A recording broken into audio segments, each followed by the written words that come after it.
Hello, I'm Robert, and I'm here for Doomsday Debunk to fact check the stories that scare you. And this is about the Extinction Rebellion have been going to schools in the UK where I live, and they've been telling young kids that they may not grow up. And it's absolutely appalling, because there's no basis to that at all. And they've told them that billions of people might die in the future. And if you go and look at the IPCC report, it's not there. Nothing of this is there. And it's not the sort of thing that would be hidden away on the third footnote of page 115. If this really was a finding of the scientists, it'd be one of the major findings right at the top of this report, major headline finding, that if we go to 2 degrees C, say, then there's a risk of human extinction. No, they don't say that. Or 3 degrees C or 5 degrees C, they don't say anything about there being any risk of human extinction. And they don't say anything about billions of people dying. All they have there is about the being a risk of migrants, which they can't predict, because you're not talking about conditions that aren't survivable for people. You're talking about conditions where there are multiple factors that could lead to people wanting to migrate, because conditions just get too hard for them, especially if they're poor and it's difficult to adapt. So there's such a disconnect between what these people are going around and saying in the schools, and they're not basing it on science. They say to listen to the scientists, but these people, I don't think they understand. They seem to believe, I think they're sincere, but they don't understand science. They don't understand the need for the things they say to be based on evidence. Science is evidence-based. It's not just people having ideas, and other people have other ideas, and all the ideas are equally valid, like it is in philosophy. In science, things can just be wrong. Ideas in science are falsifiable. And these people are telling you false things.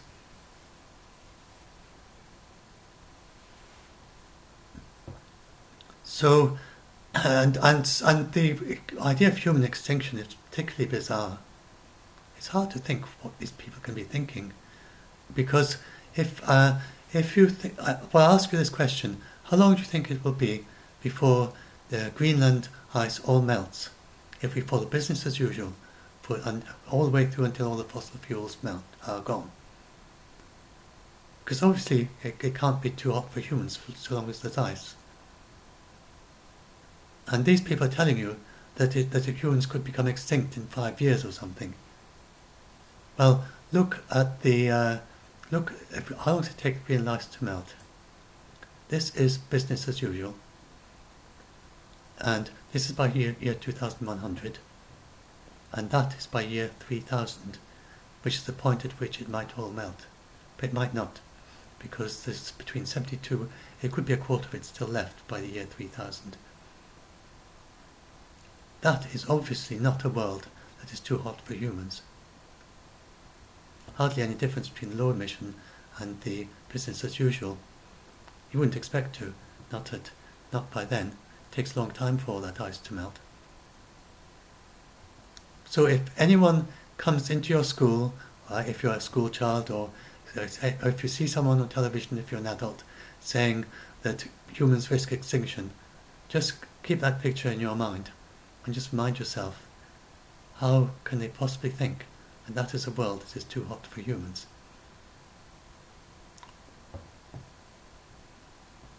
Bonkers. Hard to think of a polite word for it. So, what we do have, the main thing we have is a risk.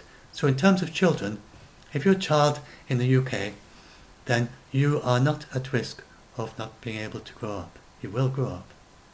Apart from the ordinary accidents and things children can die, but it's very unusual in our civilization.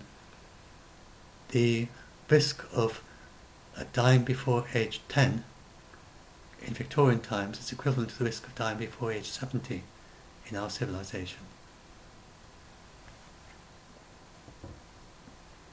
So, but globally, other parts of the world are not as good as that. So there are many places around the world where young children do die before they reach the age 20. Many of them die before the age 5. And you would hardly guess, if you don't know, do you know what the leading cause of death is of children younger than 5? They die of diarrhea. And that just shouldn't happen in a civilization like ours. That's the leading cause of death, easily treatable. There's no reason, not a single child should die of diarrhea in our civilization. It's ridiculous. So these are sustainable development goals, and you can see them like that we should have.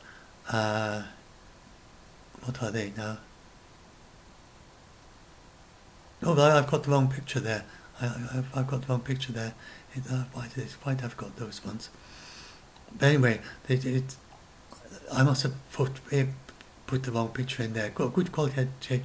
Oh, no poverty. Oh, yes, I have. No, I was reading it wrong. No poverty, zero hunger, good health and well-being, quality education, gender equality, clean water and sanitation. These are the first of the 27 Sustainable Development Goals. Now, we're making huge progress on many of these goals. You can go and look them up in their charts. Let's just reduce this size a bit so you can see the chart properly. So, this is from 2000 to 2017, just 17 years. And this is the under 5 and neonatal mortality. Neonatal is before age 28. So, and this is deaths per 1,000 live births.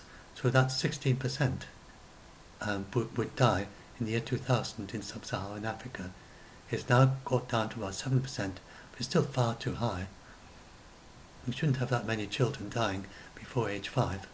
And a neonatal in the first 28 days, 4%. And it's gone down to 2.5 or 3 or something. But compare that with where it's been in Europe all that time. It's been far, far less than those. So this is the progress that we're making. We're making progress, and it's definitely becoming a huge difference, but it's still way, way from where it should be. So what we risk with climate change is those figures going up again. We mustn't let that happen. And so it does risk children's futures, but not children's futures in the UK. It risks children's futures in the least developed countries, a certain percentage of them. And that is the worst case scenario. So if everyone tells you the worst case scenario is you're not going up, that's not the worst case scenario. The worst case scenario is that instead of continuing to make progress on our sustainable development goals, such as zero hunger and fresh water for everyone and anything, and maybe by 2100 we're going backwards, going back to there and worse, that sort of thing. That is why Dr. Tamsin Edwards, responding to Rupert Reed, said that. I don't think he understood. And I didn't give any response to suggest he understood. But if you look at what she said there, yes, XR activists, climate change is a serious issue, but please stop telling kids they may not grow up. Now, yes, so what does she say? Rupert, I'm shocked at this talk. Please stop telling... That's what she actually said, so I read the wrong bit. Rupert, I am shocked at this talk. Please stop telling children they may not grow up due to climate change. It is wrong, and deflects from the fact it is poor people who are at risk due to inequality exacerbated by shifts in weather. So what she's saying there is that there's no risk at all of children in the UK not growing up, but there could be children and other poor people in other countries. Their actual lives can be at risk. For us, it is just more expensive, and you have some various financial problems mainly for most of us anyway. And we can actually. So I've talked about this in previous talks. I don't want to go it over too much more. I'm going in a different direction this time. But I've talked about this, and you can look at my shorter version of the talk about this. I'll give a link to it. About how, for instance, that the UK can feed all of itself from our own food in this country. And the only reason that we don't do that is because we export vast amounts of milk. I think it's enough for 140 million people or something. And let's search the page for milk. I can find that. exports enough milk for 140 million people. Yes. To feed 140 million people, and we're just something like 66 or something million. Can't remember our number. And so if we were to organise things differently, so that we weren't exporting all this milk, and those cows are being fed grain, we can actually feed all the grain we want for our own population from the agricultural land in the UK. And we could all produce all the milk we need. And as well as all that, according to some calculations, then we could produce all the meat we need as well. If we ever did have the UK blockaded off, like they were by the submarines in World War II, then we would be able to do what we did in World War II. We could feed ourselves from our land. So if anyone tells you that you're going to die of hunger in the UK, then that's another thing to bear in mind. Just remember World War II, and how in World War II we fed everyone. Our population has gone up a bit, but our agriculture methods have got very much more efficient since then, and we could grow much more food from the same amount of land. And we'd have no trouble feeding everyone. The main question really would be how much meat we could produce, because we're used to meat diet. And if we want to have the same amount of meat, well, maybe we could do that as well. It seems actually, the calculations suggest we probably could, and not have to ration it like we did in World War II, because of the improvements in productivity. So, and when they talk about planes, he goes on about planes and saying how it's going to spiral out of control. Global aviation is the only is a global business, one of the few businesses to actually have climate goals, and it's pledged that even if the flights increase, then the emissions are not going to, and they are eventually going to decrease to half the 2005 levels by 2050. That's a pledge of the aviation industry, and they're doing that by making carbon neutral fuel, using biofuels, and maybe and eventually probably directly from the air, from carbon dioxide and water, and electric planes for short haul flights. Those are going to be coming in the early 2020s, and so it's only 2% of global emissions. So anyway, I mean these people, I just don't know where they are at. That's their problem really. So I want to talk a little bit more about this, about human extinction. Are we doing? I'll make mine a bit shorter now because I think they've been a little bit long. So,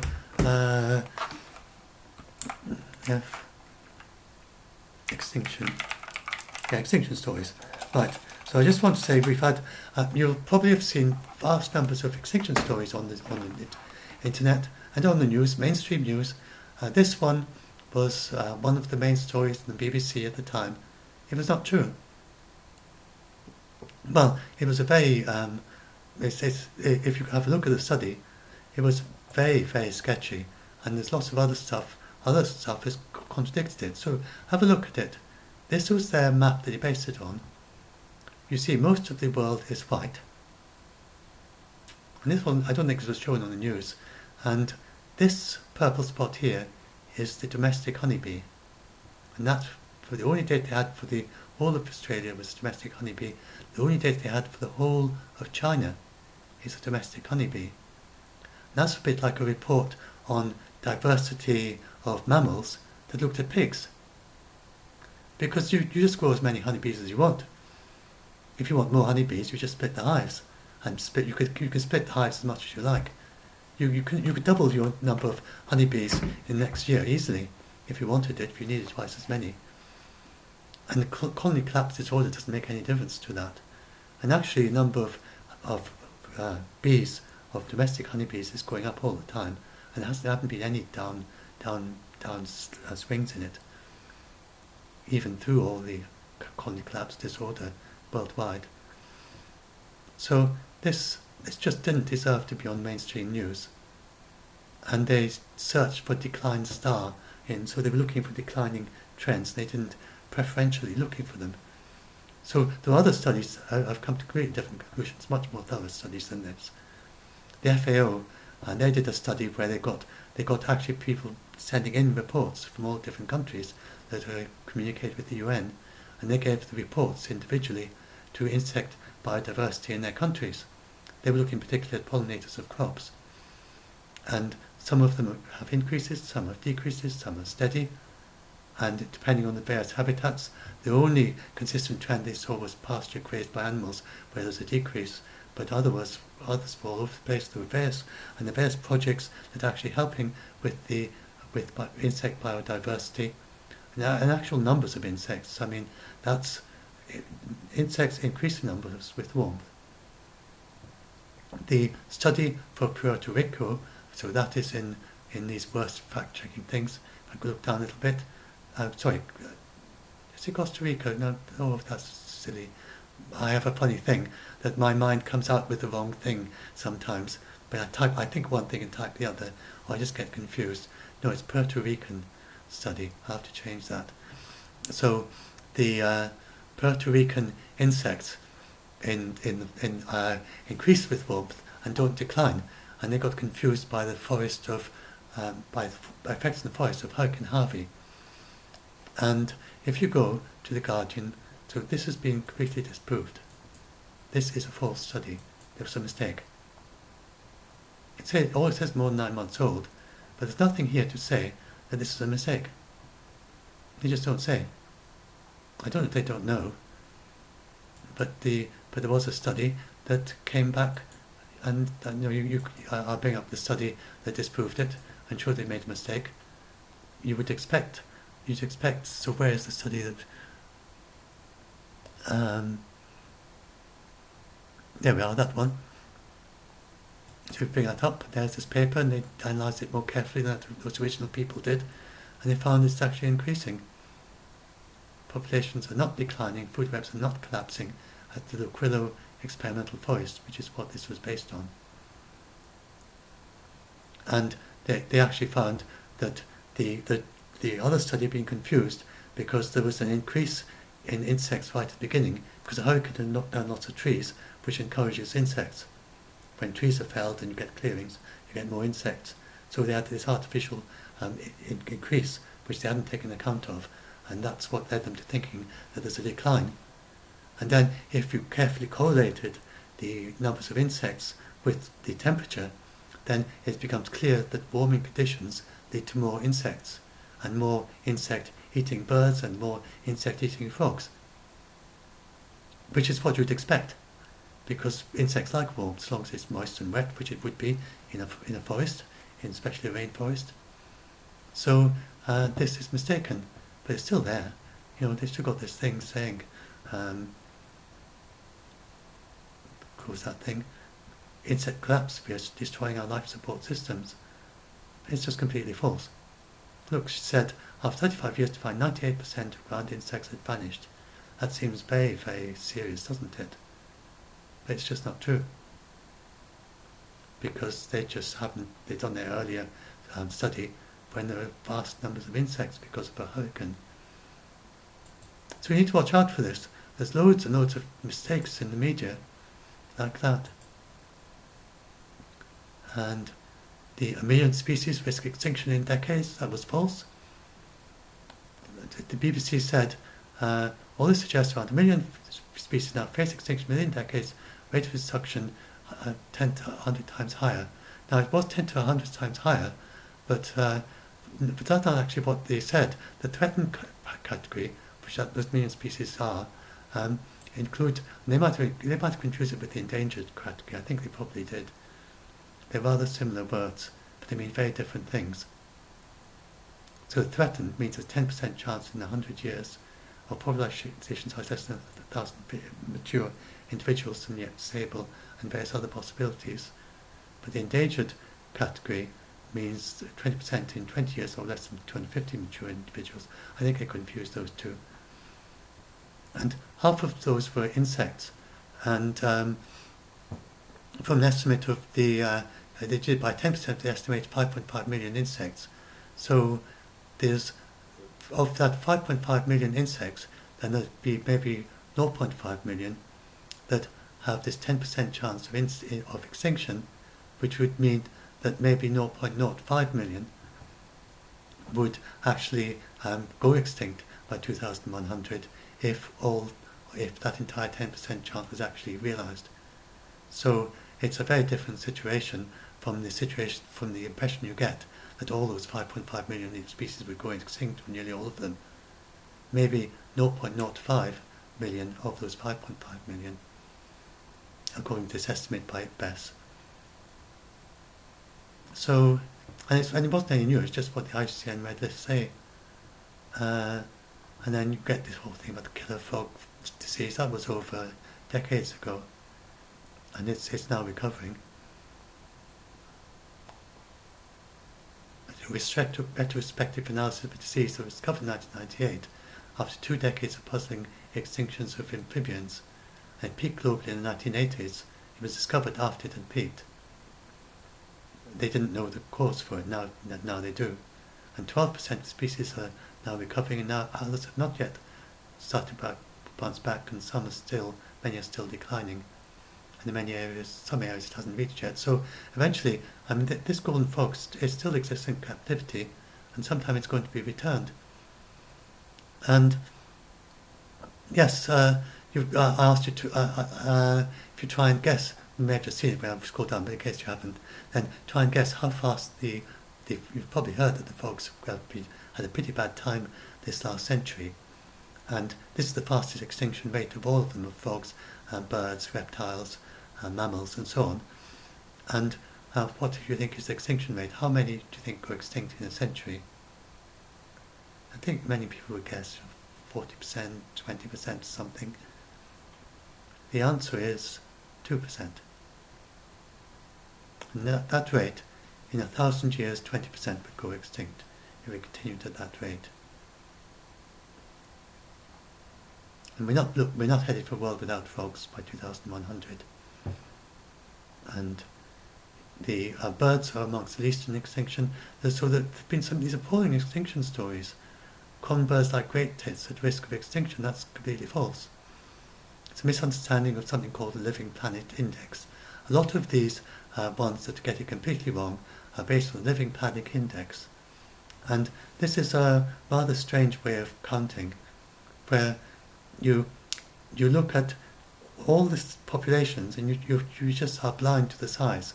So if you've got, say, 1,000, if you've got a big population, say 10,000 of these birds, you've got another little population of the same species, and you've only got 100.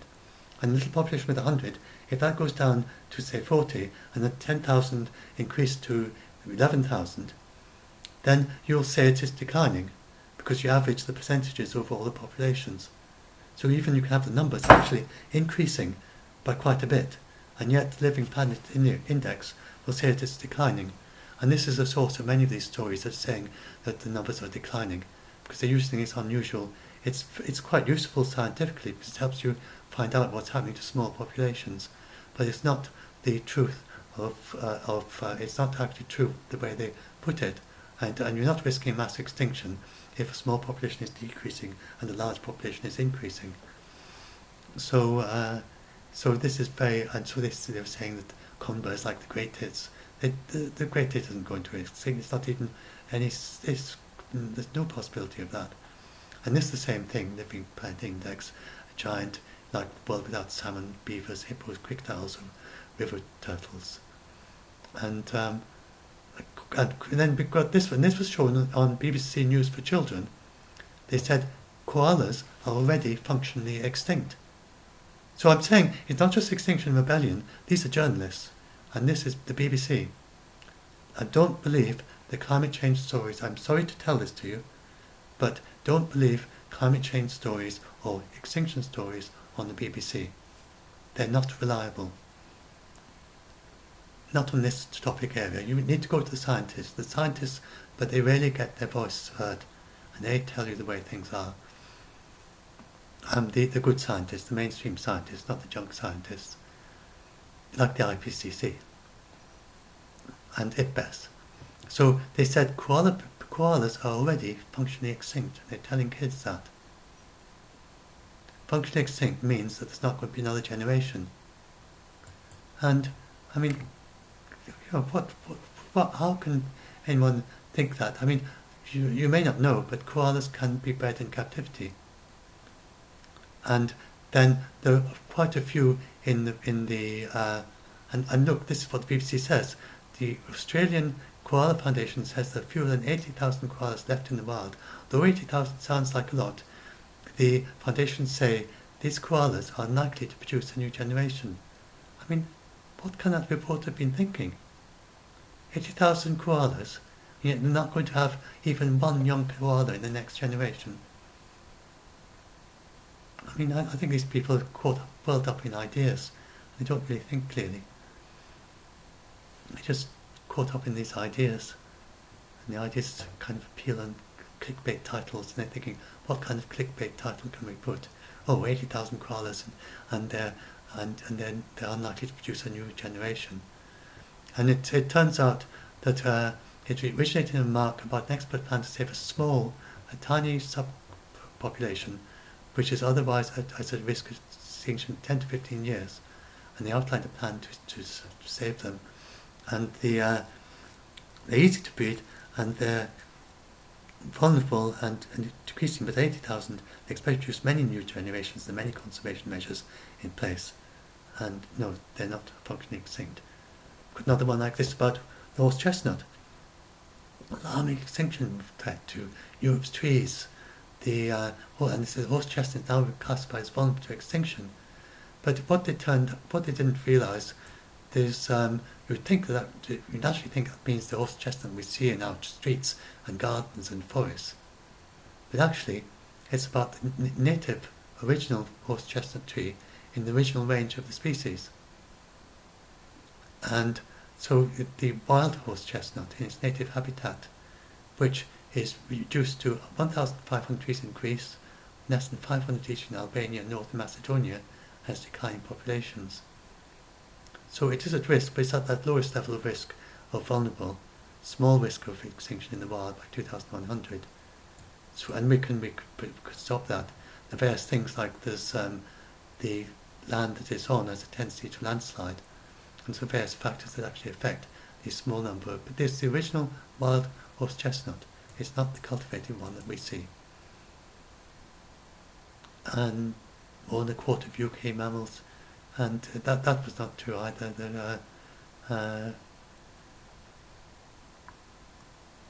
This was actually that's another one.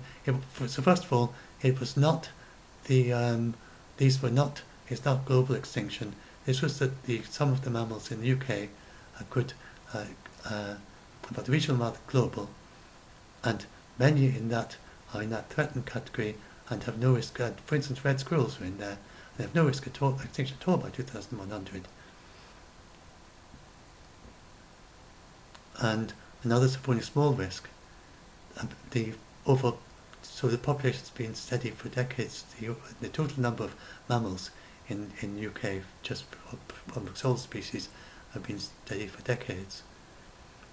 And I mean, there's small populations of the red squirrel, for instance, in the Isle of Wight, and they're not going to go extinct no matter what happens, because they're isolated from the mainland.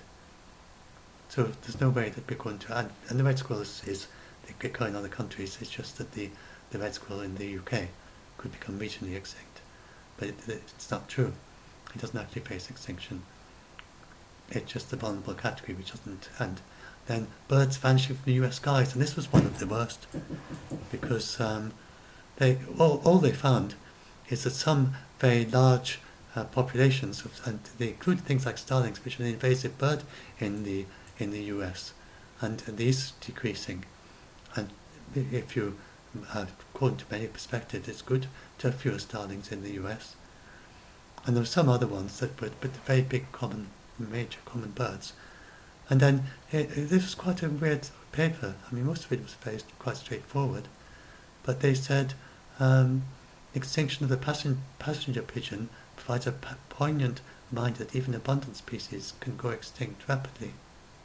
But passengers, they became extinct because of determined hunting. You know, people just hunting them and hunting and hunting them, and even when there were hardly any left, they were still going around hunting them. And we're not going to do that today.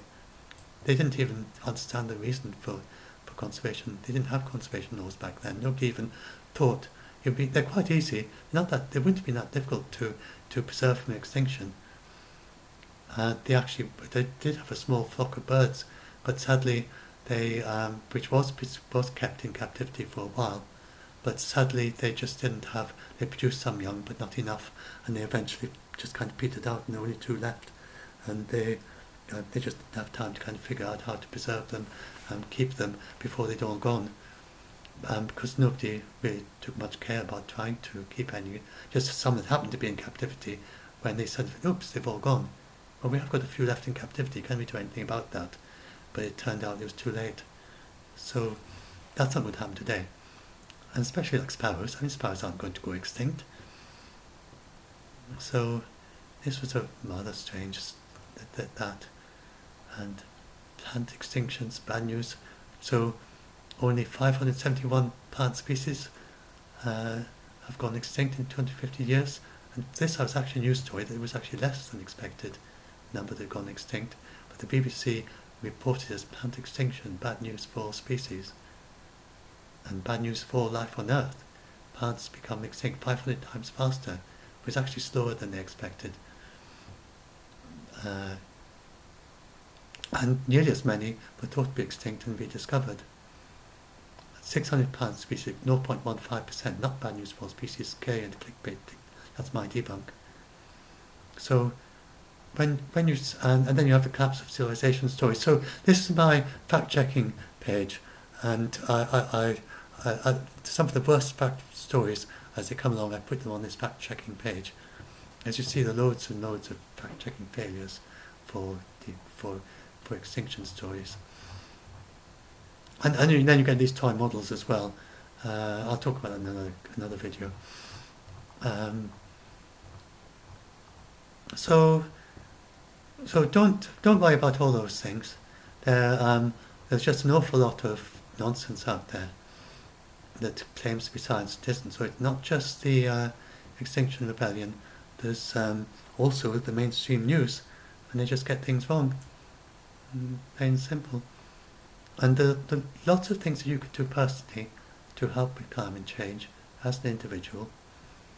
There's eliminating food waste, eat less meat or less intensive meat, and less grain intensive meat, or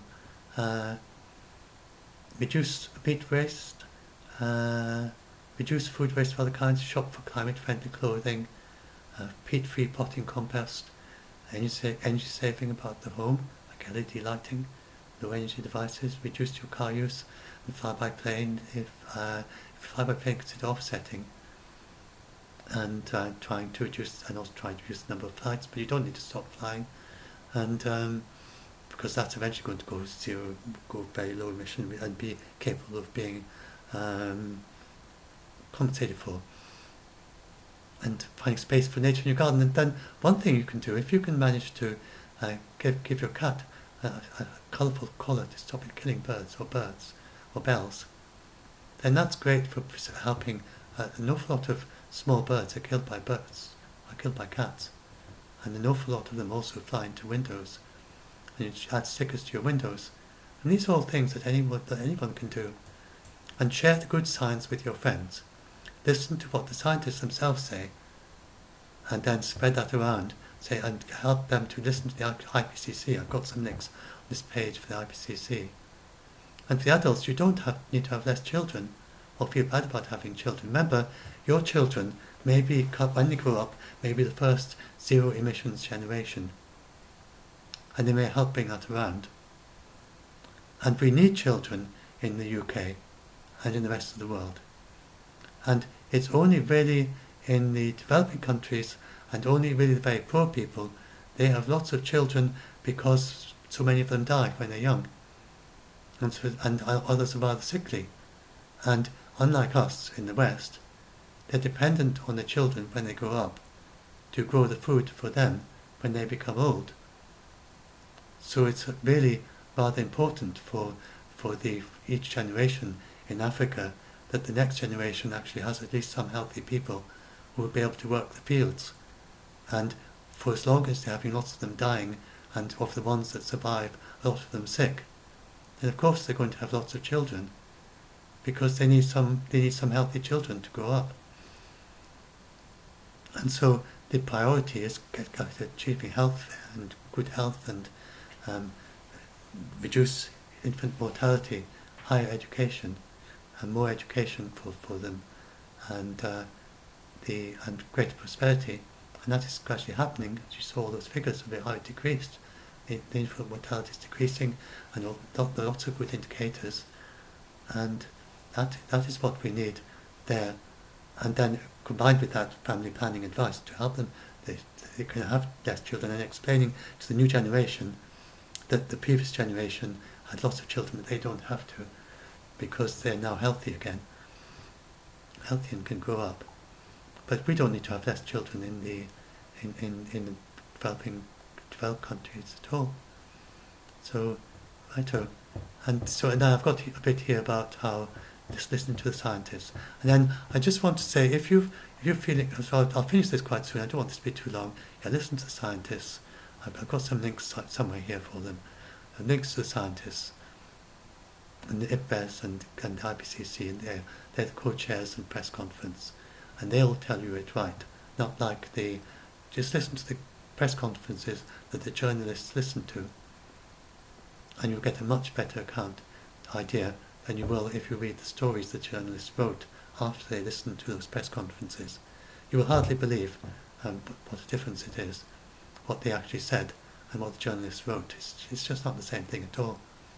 A big disconnect there again. And then, so last of all, I was going to show you, it's in this article, I'll put all those links in the video. Whenever I got up the page that I showed you, I'll put links at the bottom of this video. So, if you're feeling depressed about climate change, I think there's nothing better than watching some videos about example reforestation programs. Oh, and I've misspelled that. I'll fix that. So, Iceland is going. You don't think of Iceland as a place with forests, do you? It's very. You think of it as just being completely treeless, but that's partly because of humans cutting down using the trees, and apparently, it could be covered in forests, and especially with the warming, then you could have more forests there. So Iceland is growing new forests for the first time. And yeah, some of it's forest, and then why they're all doing that, I don't know. Grow a forest in your back garden, and that one, some of them it says unavailable, so you just go and click on that link and you'll be able to watch it. Or I must have planting trees in salty land. So there are loads of notes. You can just watch these videos. This I got transformed to that.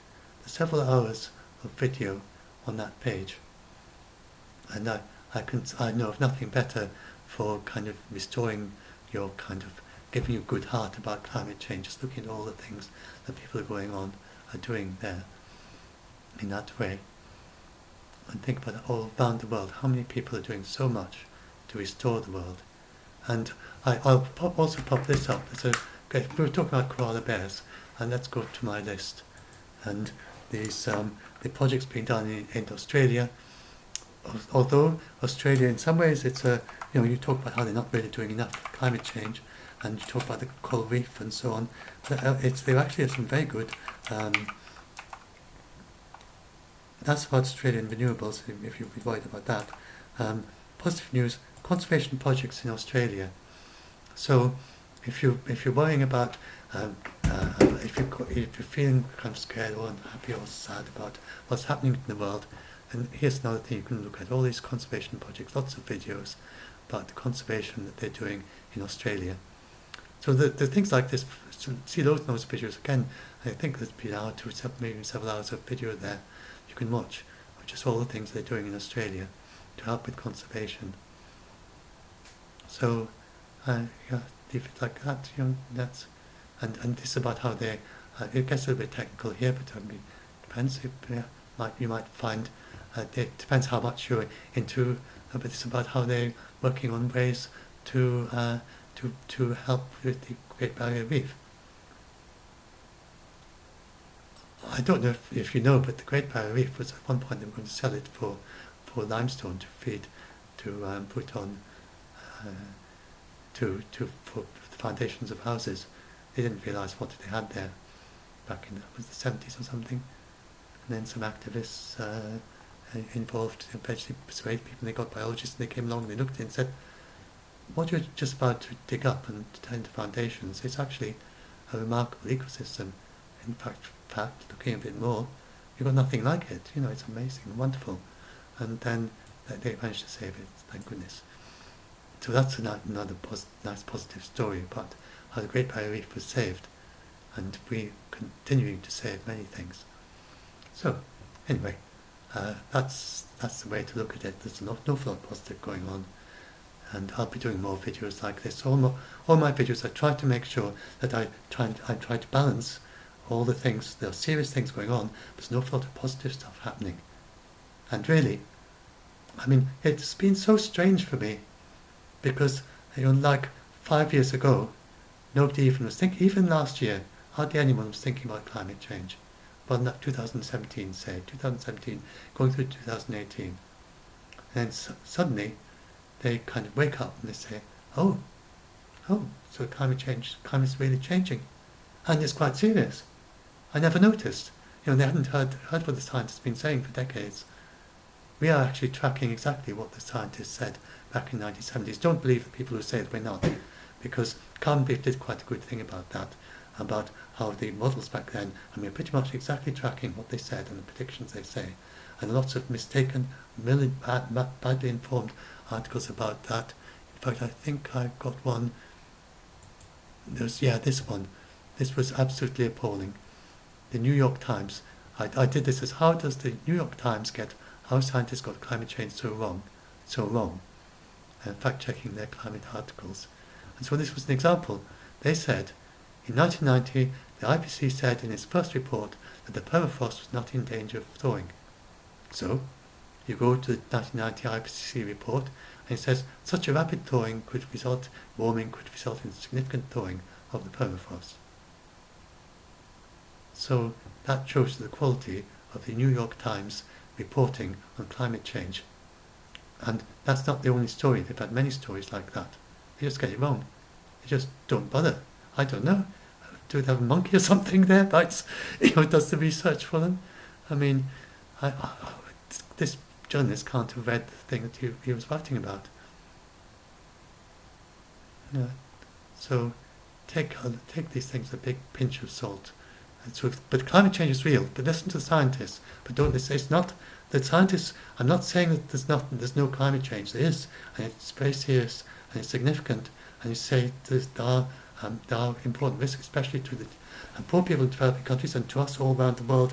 In more expensive and more difficult things being more expensive and more difficult and tricky, and we're going to save an awful lot, and we can be the heat waves and the hurricanes and things. So, but there's so much we can do and so much we are doing, and things looking really much better than they did just 5 years ago. And let's hope that in 2020 we have these big pledges that the China has not said exactly what it's going to do, but it's teased us by saying it's going to have a pledge of a map down to zero emissions sometime this century, and that it will be peaking its emissions in the early 2020s.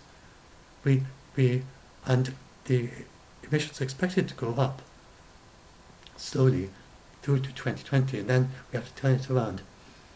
And even if we can't go all the way down to the 2050 path with these next round of pledges in 2020, if we can actually turn it around and make it starting to go down, and then 2025 we'd have to do it even steeper. So the steeper we can do it at the beginning, the easier.